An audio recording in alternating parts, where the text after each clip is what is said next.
Hello there, internet people. Alright. Back with you with another movie review. This time it is Hobbs and Shaw.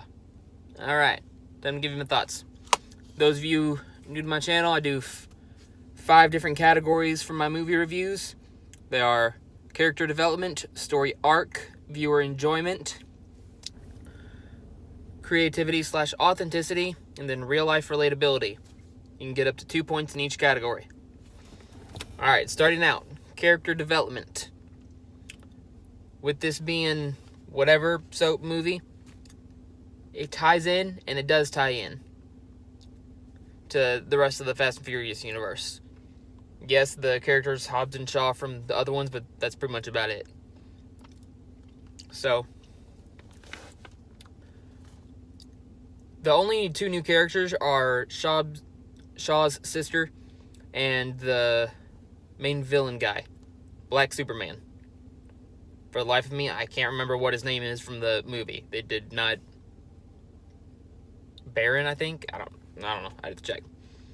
Same thing with the Shaw's sister. Cannot remember what they said her name was in the slightest. So, but they did introduce a new side to Hobbs and Shaw, going into Hobbs's, his family and everything back from where he came from, his daughter and all that. So that kind of gives it a more of a look. Same thing with Shaw going to see his mom and everything, and they go into history with him and his sister as kids and all the time they spent playing together. But overall, I'm giving it a 1. Alright. So, with that said, next category, which is story arc, is very... I gotta give it props. It started off mild, and then got pretty good, and then kept that hype going for just a bit, and then it gradually rose. They end up going to London, then they go to Moscow, then they go to Samoa, going all around the world, but it, gradually, there's a reason behind it, and they go into detail for each of what they do. They have to... There's a virus that Shaw's sister implanted in her. She's part of MI6. Her team went to go retrieve it, but Black Superman came up to steal it, ended up killing her team, framing her for it. She's on the lam. Hobbs Shaw hunt her down. Hobbs believes that she didn't kill everybody, but they end up finding the guy who created the thing, some Russian scientist, and they tell him about a way to save her. Surprise, surprise, option 1, kill her, burn her body. Option 2, there's a machine that can take it out of her, but it's guarded. So, yeah, it's one of those typical things.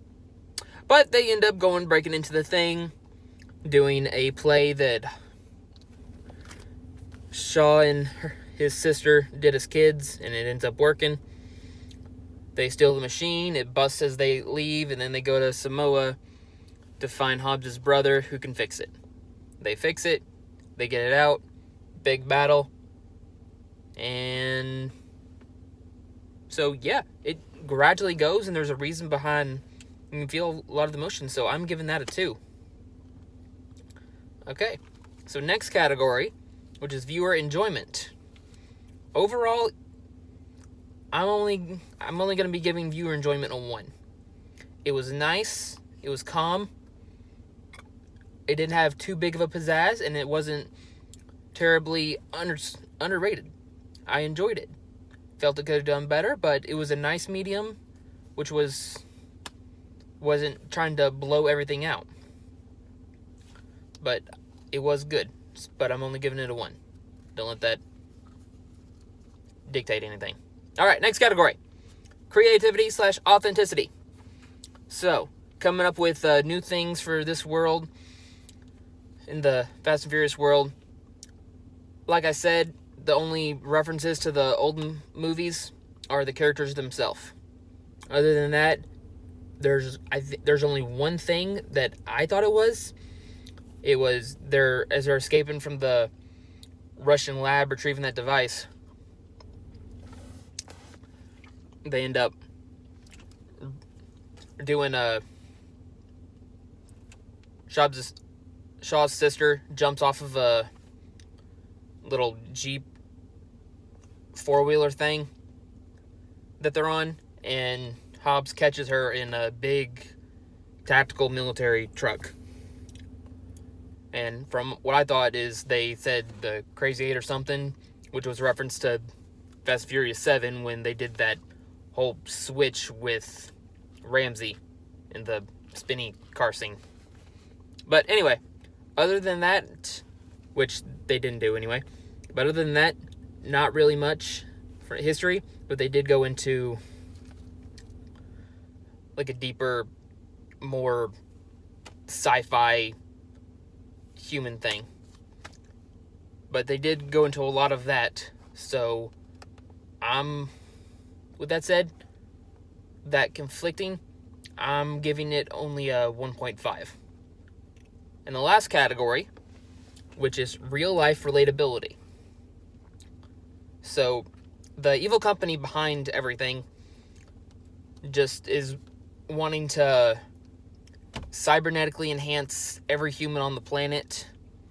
They don't believe anyone weaker than that should be able to live, and they need to wipe the earth clean of anyone who's not evolved enough. So as they're going about that, they end up enhancing their own soldiers. So Black Superman, really more of just a regular cyborg, Victor Stone. And for those of you who aren't nerds, that is an actual comic book character. So